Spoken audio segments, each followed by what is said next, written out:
बिस्मिल्लाहिर्रहमानिर्रहीम।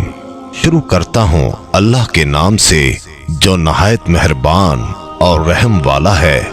मोअज़्ज़ज़ सामीन ग्रामी, आज आपकी खिदमत में एक ऐसा वाक़या पेश करने जा रहा हूँ जिसे सुनकर आप हैरान हो जाएंगे। मौलाना अब्दुल सत्तार खान न्याज़ी फरमाते हैं कि मैं एक दिन इलामा इकबाल रहमतुल्लाह अलैह के खादिम से मिला। मैंने कहा कि इलामा साहब की कोई ऐसी बात जिंदगी में देखी हो तो बताओ।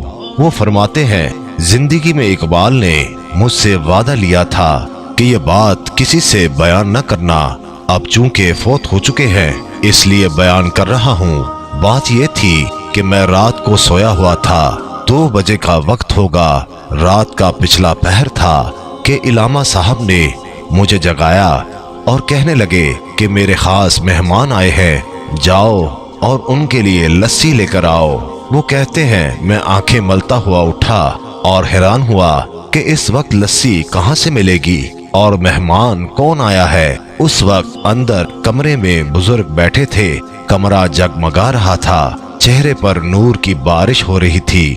मैं किचन में बर्तन लेने गया, लेकिन इकबाल ने कहा कि बर्तन मैं खुद दूंगा। बर्तन मुझे दिया और कहने लगे कि जाओ कहीं से लस्सी लेकर आओ।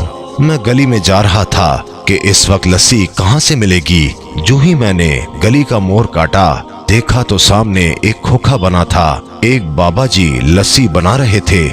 मैं हैरान हो गया कि यहाँ न पहले खोखा था ना कभी ये बाबा देखा। रातों रात ये खोखा कैसे बन गया, और दिल में खुश भी था कि काम करीब से हो गया।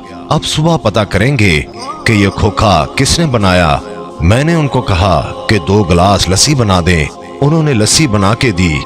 मैंने उन बुजुर्गों से कहा कि कितने पैसे हैं, तो मुस्कुराकर फरमाने लगे, इकबाल से हमारा मामला चलता रहता है। मैं बड़ा हैरान हुआ कि ये इकबाल को भी जानते हैं, मगर मैं इन्हें नहीं जानता। खैर, मैं लस्सी ले आया। इकबाल ने बर्तन पकड़ा और कहने लगे, बैठो, और लस्सी अपने कमरे में ले गए।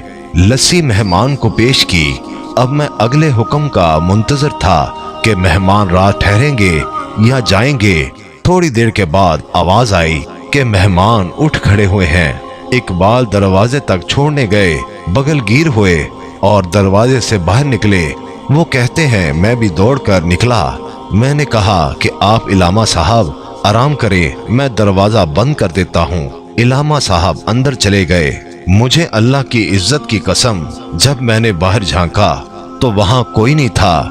मैं गली के कोने में उनके पीछे पहुंचा तो हैरत में इजाफा हो गया कि ना वो खोखा था और ना वो बाबा था। मेहमान भी गायब, खोखे वाला भी गायब। मैं पलटकर वापस आया और इकबाल से पूछा कि बताओ कि ये मेहमान और खोखे वाले कौन थे। इकबाल ने कहा कि एक शर्त पे बताता हूँ कि मेरी जिंदगी में राज फाश नहीं करोगे। इकबाल ने कहा, सुन, मेरे दोस्त जो आए थे वो गरीब नवाज थे और खोखे वाले दाता अली हजवेरी थे।